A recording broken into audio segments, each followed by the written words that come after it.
just going to start with introductions where they're needed. Over to my left, Sally Obermeter, Talia Turton, Dr. Heidi Hilton, and Sally Stevanja.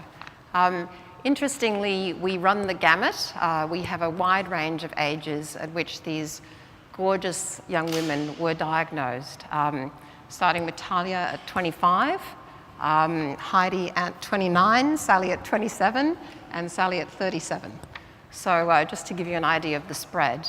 And if you look at these gorgeous young women, you will probably notice that apart from being young, they are all lean, fit, active, and have no direct family history of breast cancer. So this is one of the points we really want to get across, as Sarah said, that young women tend to overestimate the role of family history. It is an important indicator for them, but 85% of breast cancers do not relate to family history, and we still don't know, despite the great progress in research, where they come from.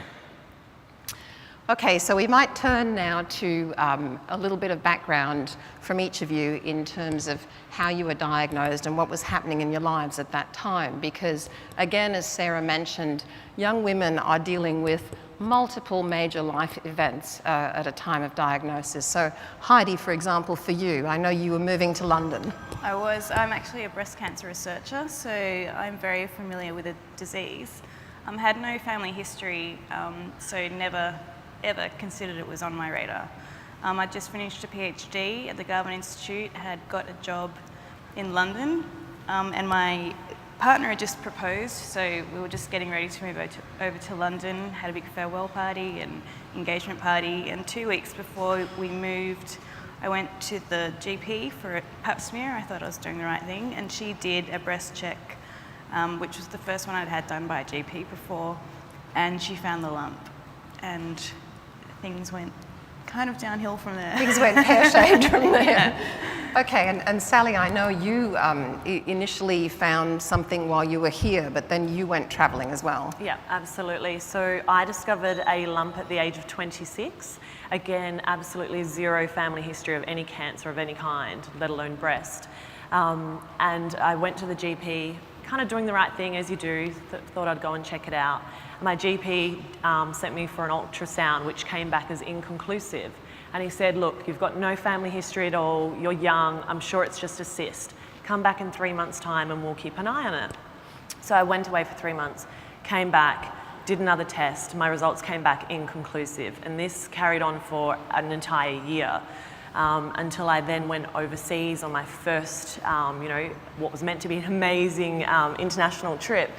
And I noticed in New York, I kind of felt run down, and I started noticing dimpling on my breast. And it was there that I kind of started to get an inkling that something doesn't seem right.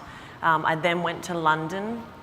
First time in London, didn't see Big Ben. Instead, I spent 5 days lying in bed, completely exhausted. So I saw a GP in London, and I showed him my breast, and he still looked at me and said, oh, I'm pretty sure it's just jet lag. It's like you've got glandular fever without having glandular fever. He said, as soon as you get back, go and see your doctor. And as soon as I landed, I went straight to my GP, lifted up my top, and his face just went white. And it was from there he sent me for an emergency mammogram, and it came up that it was cancer. Okay, thank you. Sally, a bit different for you. You were 41 weeks pregnant at the time. I was 41 weeks pregnant, routine last kind of appointment before having the baby, and I had felt a lump, and I flagged it with my obstetrician, and he later said he knew straight away. So he didn't let on, he sent me for a biopsy. They did the biopsy, and then pretty much then and there said, yep, it's cancer. It made me have the baby straight away, and then straight into treatment because it was stage 3. So same, but no family history at all. You pretty much rushed overnight into both being the proud mother of Annabelle and being a young woman with breast cancer, didn't you? Yeah, it was weird because I remember turning up to the hospital to have her, and I was crying, and the nurse stopped me and said, it's only, because I was being induced, she's like, it's only an induction, like it's not that bad. And I was like, I have cancer. And then she was like, Oh, that's bad. Okay. I think it's a bit different. And Talia, what about you? You found the lump yourself, I think, at 25? Yes, I mean, I hear the stories and I think, gosh, I was lucky on so many accounts. I found it myself. It was close to the surface.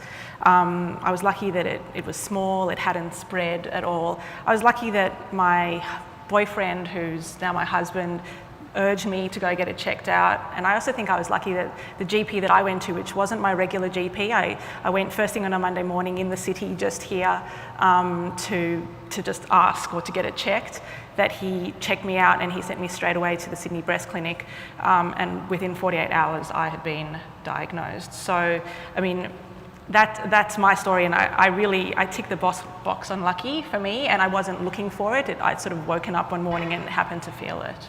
Okay. All right, let's maybe move on, if you like, to the next stage of the journey, namely treatment.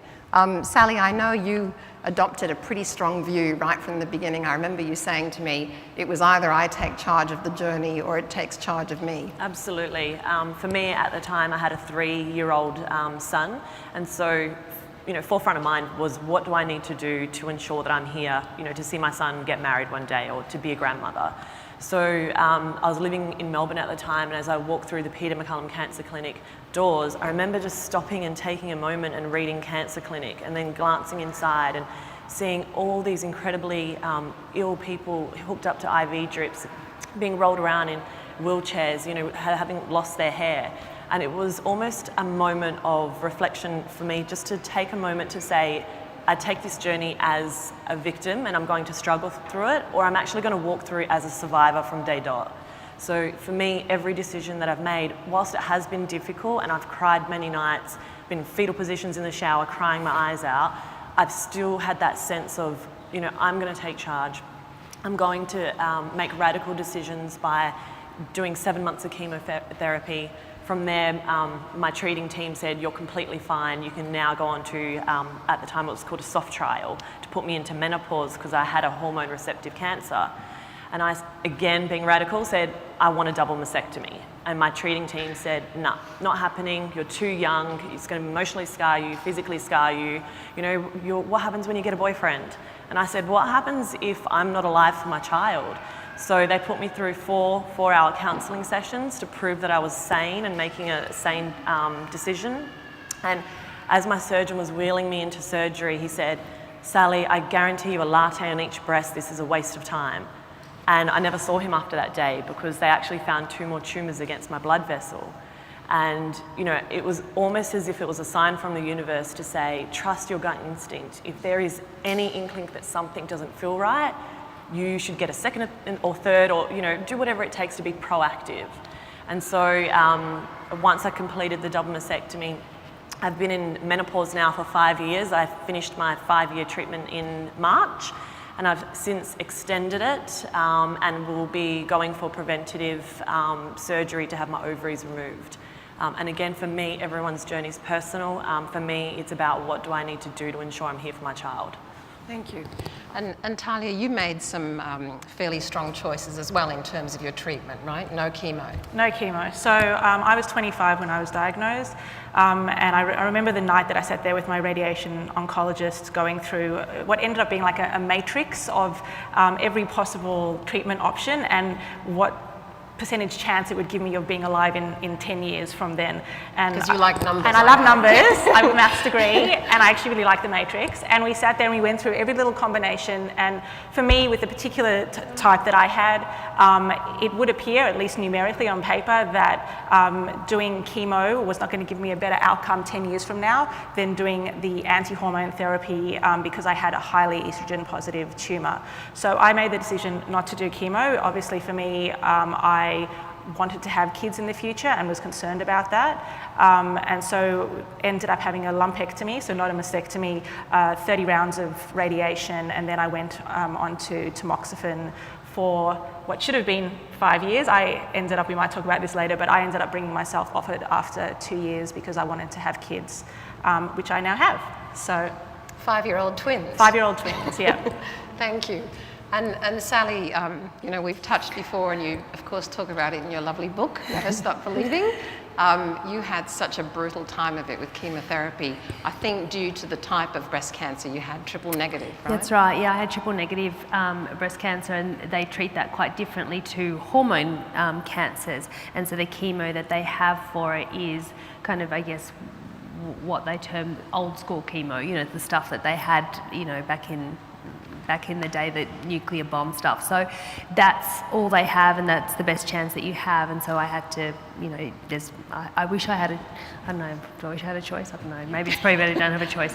I just went and did it, and it was, you know, I wondered many times whether the chemo would kill me before the cancer. You know, it's so brutal. And you faced 8 months of it, I think, or yeah, so, didn't you? Yeah, at 10 months.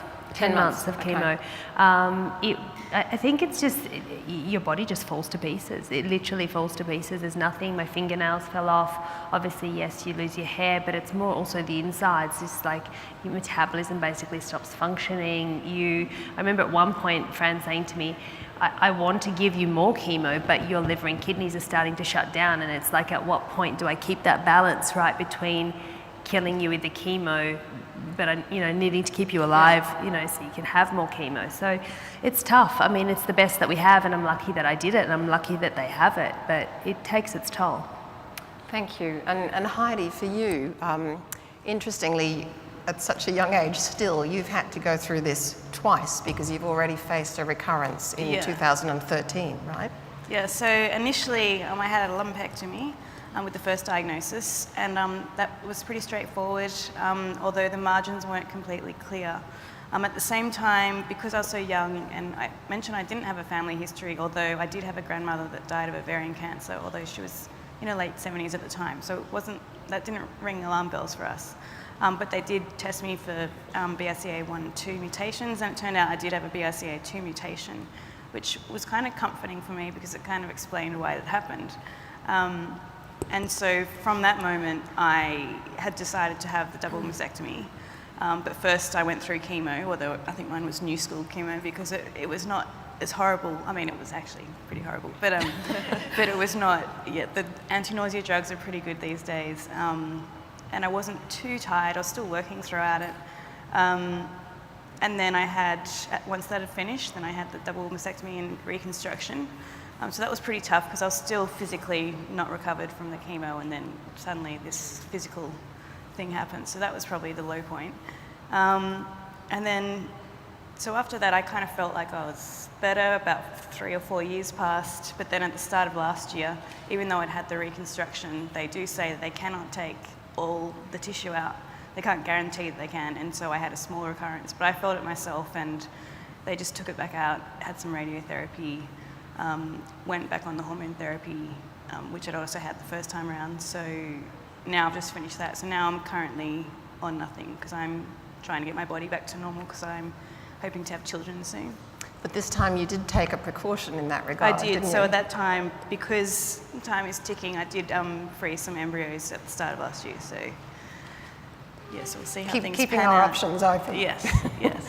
Okay, let's move on to from chemotherapy to work. Again, back to you, Sally, because I know you wound up, I think, having to take over 12 months off work, but you had a lot of support. I had an amazing boss, because I remember I was really worried. I was like, well, I'm in maternity leave, plus I'm obviously going to be tapping into a lot more leave. And, you know, he said to me in no uncertain terms, do not worry about a thing. And that takes your mind, you know, straight away you go, okay, I don't have to worry about my job. I can just focus on getting better, because the thing is the treatment's so expensive anyway. You can't, as much as you say I won't worry about my job, you keep sort of thinking at the back of your mind, I need to go back at some point to pay for all the treatment, you know. So to have him say that to me was so divine, you know. And I always, whenever I see him, I'm like, I love you. He's like, inappropriate. I think, you know, particularly for young women to whom career and employment is so important, a supportive work environment is absolutely key. And Sally, I know you had that as well. You were in full-time recruitment at that time, right? Yeah, I was really fortunate in the sense that my treatment didn't cost a thing. I think given my age and the case in Peter McCullum Cancer Clinic took me in, they subsidised everything. So in that case it was great. I didn't have the pressure of having to pay for it. but I still had rent, I still had car payments, I still had bills, I still had food to buy. And so again, my journey was that I wanted not much to change. And as hard as it was, I would get up every morning and it was almost as if I was teaching myself to walk again. I would say, okay, come on, just get one leg out, get the next one out, and talk yourself through each step, getting dressed, showering, doing the works. But I would still get on that tram, go to work, do a day full of work, go to chemo midday, go back to work. And then as much as I felt nauseated and you feel like you've been hit by a truck, the only way that I could stay sane was to stay in my environment. So, it was difficult, but at the same token, it kind of gave me perspective throughout the journey as well. It's one of those things. I was fortunate, again, just like Sally, to have an incredible boss. I didn't have to go to work, but for me to keep sane, I had to. So I think work can play a really important role in recovery. I think also what's important is that you want to assume that you'll be a survivor, and so you want to know your job is there. If you want to go back, you want to have that mindset of, I will get through this, and you want that like a cherry at the end that goes, okay, I'm going to eventually get my old life back. That forward vision. Yeah, that forward vision. So it helps if your boss is supportive and says, don't worry, it's here. Yeah. Let's move on to relationships, partners, because it's interesting. Heidi, Talia and Sally, you all had very supportive partners at the time. I think Sally potentially not so much. Is that a technical term? So Heidi, what was it like for you and your partner? It was tough, and I felt so bad because he'd just proposed to me, and I thought, well, what have I done? I've stuffed this all up.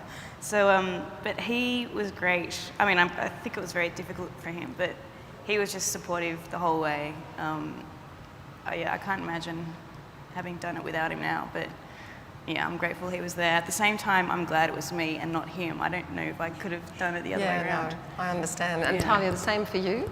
I'd been with my boyfriend for almost 10 years at that point, and he was amazing through the whole thing. And I always feel bad, sorry sweetie, saying this, but it kind of actually pushed him, I reckon, to pull his finger out and actually propose. So I was going through radiation and he proposed, and that was great. And we got married a year later and then moved to New York for a few years. So he was fantastic through all that, as was my family and my friends. I mean, I even remember with radiation, for some reason I chose 5 p.m. every day on the North Shore, and I was working and living in the East, so traffic central, and I had friends like literally falling over themselves to be like, oh no, I'll come pick you up and I'll drive you to radiation and I'll take you home. And at the end of the day, with all that traffic, it was probably a 2-3 hour round trip, and sit there with everybody else who's waiting in the waiting room for their radiation as well. So I've got to say the support that I had on all fronts was fantastic. And it's interesting, we must remember that's not the case for everybody. There's almost a new demographic these days where in fact you have a number of young women going through breast cancer who are single and who go through it very much alone. But that wasn't the case for you, Sally, with Marcus. No, he was pretty good. I was very, very lucky. It was good. It was tough though, I think also though in a way, because you end up worrying about your partner as well. So you're going through your own trauma, but you can see that they're obviously quite traumatized by it as well, and then you're trying to manage two people, you know. I think that's also something as well, you know, you're trying to make sure that they, you know, they've got an outlet, and I think guys generally don't have girlfriends to just dump on, you know, their mates want to take them for a beer and then talk about footy, and it's like, but they actually are going through their own trauma and probably need to talk about it, but they don't have that support network. So, I don't know what I was trying to say. So. I think I was trying to high-five myself that I was supporting him. But, you know, like that's what happens, is you end up having to support the person who's with you as they support you. Yes, indeed.